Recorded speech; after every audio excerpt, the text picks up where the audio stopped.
Welcome to Random Gleanings. I'm Chris. He's Jesse. May the 4th be with you. Got some Luke and Vader over the stormtroopers are over my shoulder. Little Boba Fett. Jesse, today we're talking about bonds have been brutal. That is the understatement of the year, I think, so far, because everyone's aware that the stock market is down, right? I mean, that's on the nightly news. And yet, if we look at those kind of moderate to even conservative portfolios, they haven't done really any better. Hey, look, so I'm always cognizant of the fact that not everything is sexy, right, in the financial world. But let's start with this first chart. So if you look at aggressive portfolios, and these are benchmarks, okay? So just so you know what you're looking at, the first piece, aggressive, that has just 100% stocks, ACWI stands for All Countries World Index. So that's, call it 52% U.S., 48% non-U.S. That's sitting right next to the S&P, which is obviously all U.S. companies. So basically, what do we have here, Jesse? 12% down on both the ACWI and the S&P, but what about more conservative portfolios? I mean, if you go all the way down to what has had a very, very strong risk-reward trade-off, what we've kind of termed as the buffer portfolio of a 25% equities or stocks and 75% fixed income, the difference between the performance of that and an all-stock portfolio is very little comfort for folks that are looking for something that's more conservative. So back in the day, Roger Ibbotson and his group put out a chart that had like the best bang for the buck, right? Mm-hmm. The least risk, best reward. And what was so interesting was it wasn't 0% stocks and 100% bonds.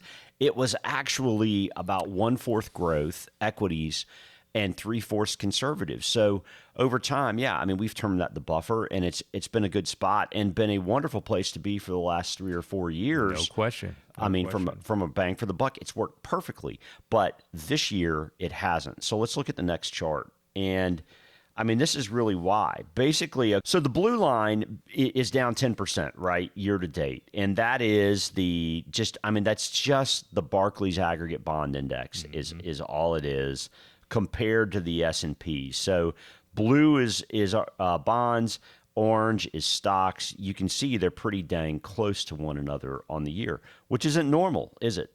No, I mean, absolutely not. And so one of the things that I try to look at in the context of this is, well, if bonds have blown up in this environment, let's go back to other really brutal environments, right? And see what the bonds did in that picture. So next chart is the great financial crisis. And you look at the blue line versus the orange line yet again, and what you're going to find, this is what, October 9th of 2007 through March 9th of 2009. I mean, peak to trough. Complete peak to trough.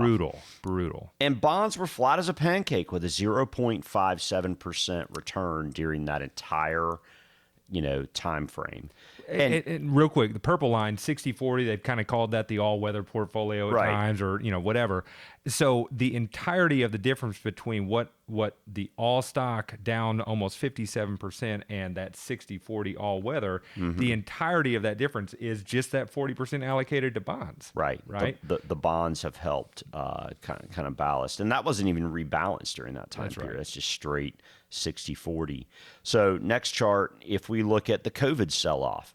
During the COVID sell-off, which is basically what, mid-February of 2020 through March 23rd of 2020. So stocks were down 34%, and yet bonds were -1. I would call that flat as a pancake. I mean, that feels like protection in that environment. That's exactly right. When over what 25, 30 trading days, the stock market's down 33%, 34%, and that gives you that much protection. That's what you're looking for out of your ballast, right? So, again, if we go back and look at 2022 year to date, I mean, this is abnormal. It's not normal to see rates running up like they are. And the narrative has been inflation. The narrative has been, rates are going to the moon. And yet, so far, the fixed income markets aren't necessarily telling us that. You know, my only statement, as I'm not projecting what's going to happen with the bond market in the next 7 months, but let's just say this, as we said, it's May the 4th, right? There's a lot of year left. And, could rates turn back to the upside? Sure, they could. Do they? Which would hurt bonds, right? Further. Yes. If rates continued to the upside, it would hurt bonds. I actually misspoke there. If rates went to the downside, however, which no one thinks can happen right now. Kind of back to that consensus story that we've talked about in the past. It's not a predictor, but there is everyone is believing that rates continue higher, except a few people, right? And we've kind of listened to some of what they've said, and there is some level of understanding that would suggest that maybe the long end is more correct than the short end. Well, we'll see. Now, the long end is kind of like being further out in the ocean, right? I mean, the further out you go, the bigger the waves are. Right. The further out you go in the bond market, the bigger the waves are. And the question is, okay, well, the waves haven't exactly helped you year to date, and the question is are we at the top of the wave, or are we just still going up the side of the wave? And that's why I think the balance of probability as to making sure that we're managing things prudently is how we're working to do things for clients. Right. Okay. Next topic. Mother's Day is this weekend. You have any good financial mom stories? That's a good question. When it comes to the biggest lesson that I can think of that my mom shared with me, it was a kind of a punk, probably 14, 15-year-old Jesse. I bet you were a punk. I was a little punk, right. But I was fussing about, I don't know if it was, a pair of Jordans or a pair of Bo Jackson shoes or something, but I wanted some cool new kicks. Some bling. That's right. Because I had buddies that had them and everything, whatever. But Mom said, and I can remember where I was at in our house in Bourbonnais, Illinois, and she said, son, you've got pretty nice shoes as it is. And while we could afford to buy those shoes, your dad and I would like to eventually retire, be able to travel, and quite frankly, we'd like to be able to help you guys, a family that you may have, maybe come with us at some point. And so that's pretty much how it's played out. That's right? kind of how it's played out. Mom and Dad have been good to me and my clan. There's no question. And so yeah, I'm happy to have made the trade off for for the way things have played out. But it's delayed gratification. Mom taught me the value, and it stuck with me to this day that okay, all right, there's value in thinking longer term. Yes, indeed. Yeah. So I'm going to give some praise to my wife from a financial standpoint. Man, she is so good when it comes to running a budget. And I tell you, it's so wild because she's got a finance undergrad education just like I do, from a state school, just like I do. And I can tell you from a budget standpoint, I mean, she runs our household like a CFO. I mean, she is a straight up ninja when it comes to managing budget versus actual. And I mean, some of the things that I learned from her, I mean, I'm a certified financial planner. You're a certified financial planner.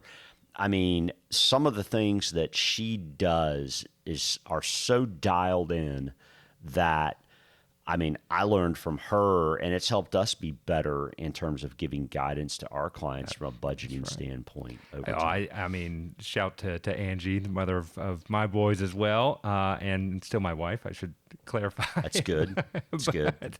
Not just a baby mama, but all that's to say, did you just say baby mama? I did. She is, but she's also my bride. Household economics. I mean, moms, just a big shout to the moms out there, because, we know that you all very often are running numbers yourselves, even though it may not come out in the same way that a couple of finance nerds like us talk about it. So shout out to Heath. Love you, baby. So it is May the 4th, and I've got the jet and the Fett in the background. That's the piece of art that you see back there. That is Joan Jett and Boba Fett, along with my Clemson Tiger. You have any Star Wars money pieces of advice or anything you learned about money from Star Wars?